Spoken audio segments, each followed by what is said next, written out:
Terima kasih udah nonton. Jangan lupa subscribe. Ini di ruang tunggu tempat mengambil obat ya di rumah sakit. Begitu banyaknya orang ya yang sedang mengantri mengambil obat. Dan ini ada juga kursi-kursi di ruang tunggu yang sudah kosong. Begitu banyaknya orang yang membutuhkan kesehatan. Nikmat kesehatan terkadang terlupakan ya ketika kita masih sehat, dan baru kita bersyukur dan mengerti artinya sehat ketika kita mengalami sakit, begitu ya. Contoh ketika kita sakit gigi, kita baru tahu betapa nikmatnya gigi itu gitu ketika sehat, seperti itu ya. Keterangan Imam Al-Ghazali dalam kitab Al-Adab Fiddin ya, oleh Abu Hamid bin Muhammad Al-Ghazali, atau yang kita kenal Imam Al-Ghazali.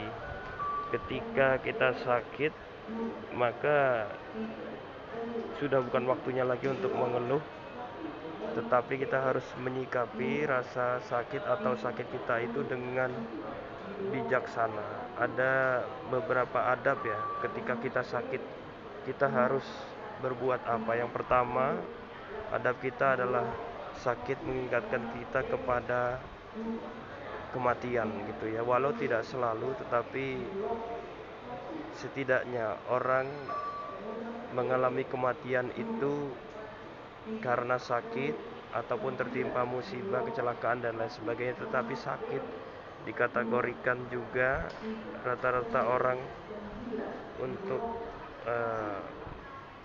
mencapai kematian itu salah satunya melewati sakit itu. Jadi sebagai introspeksi kita bahwa kita akan kembali kepada Allah, kita akan kembali kepada akhirat. Yang kedua, yaitu adab yang kedua adalah peluang waktu kita untuk bertobat ya kepada Allah Subhanahu wa taala. Sesungguhnya sakit itu merupakan sebagai wujud introspeksi kita kepada Allah Subhanahu wa taala atas apa yang kita lakukan selama kita sehat. Mungkin kita memiliki kesalahan-kesalahan apa ketika kita sehat. Adab yang ketiga yaitu senantiasa kita memuji keagungan Allah Subhanahu wa taala dengan sikap tawadu kita, dengan sikap kerendahan hati kita, bahwa inilah salah satu kebesaran Allah Subhanahu wa taala ya. Allah bisa membuat kita sehat, Allah bisa membuat kita sakit, Allah bisa menghidupkan kita, Allah bisa mematikan kita, seperti itu.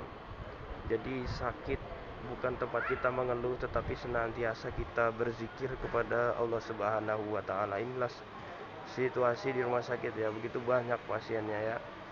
Dan adab yang keempat yaitu adalah kita harus menampakkan kelemahan kita ya, sebagai wujud kelemahan kita di hadapan Allah, menampakkan kelemahan dan kita butuh ya, menampakkan kelemahan dan kebutuhan kita kepada Allah Subhanahu wa taala. Bagaimana ketika kita sakit itu kita benar-benar lemah di hadapan Allah Subhanahu wa taala, dan siapa kita gitu ya. Dan itulah bahwa kita masih betul-betul selalu dan harus gitu ya, butuh Allah Subhanahu wa taala, yang terkadang itu ketika kita sehat itu kita lupa gitu kepada Allah Subhanahu wa taala. Maka ketika sakit itulah kita harus adanya waktu dan peluang kita untuk senantiasa mengingat Allah, dan kita butuh Allah, dan harapannya ketika nanti kita diberi kesehatan lagi, kita menjadi pribadi yang beriman, menjadi pribadi yang lebih baik. Adab yang kelima yaitu kita harus tetap berobat ya, harus tetap berobat, tetapi tetap memohon kesembuhan dan memuji terhadap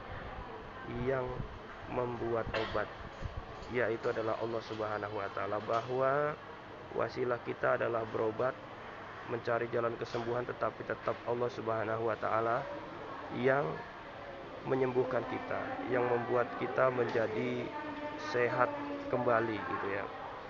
Adab yang keenam yaitu adalah sedikit mengeluh gitu ya, bahwa ketika kita sakit ya kita tidak boleh banyak-banyak untuk mengeluh. Kenapa? Karena ketika kita mengeluh itu tidak akan merubah suasana ya, tidak akan merubah apapun, justru malah akan membuat khawatir orang-orang di sekeliling kita begitu ya. Orang di sekeliling kita itu menjaga kita ketika kita sakit itu sudah sangat khawatir. Kalau ditambah kita mengeluh lagi, wah itu justru akan semakin menambah beban seperti itu ya. Dan yang ketujuh adabnya adalah kita senantiasa tidak boleh ya, dianjurkan tidak boleh untuk berjabat tangan seperti itu. Kenapa? Karena dikhawatirkan adanya penyakit menular gitu ya. Contohnya apabila kita terkena penyakit menular misalkan ya, kita tidak boleh untuk berjabat tangan seperti itu. Hindarilah berjabat tangan gitu ya. Dan juga ketika kita sakit ya janganlah kita raba-raba orang yang sehat begitu ya. Kita eh, membuat ketidaknyamanan begitu ya, orang menjadi risih atau menjadi ya tidak nyaman gitu ya, tidak baik seperti itu. Akhir itu ya, yang ke-8 itu kita harus menampakkan rasa syukur ketika kita masih kuat, masih sedikit kuat atau masih sadar begitu ya. Masih kuat di tengah-tengah rasa sakit yang kita alami gitu ya. Bayangkan ketika kita sudah koma atau sudah tidak sadar itu kan jauh lebih parah seperti itu ya. Jadi kita harus tetap memiliki adab, yaitu kita harus menambahkan rasa syukur ketika kita sedang kuat, kita masih bisa mengingat Allah, kita masih bisa mengingat saudara-saudara kita. Kita harus tetap berada di jalur syukur gitu ya. Jadi kita tidak diperbolehkan lah untuk mengeluh, tidak dianjurkan ya. Seperti yang ke poin ke berapa tadi ya, poin ke-6 ya, poin ke-6 itu sedikit mengeluh.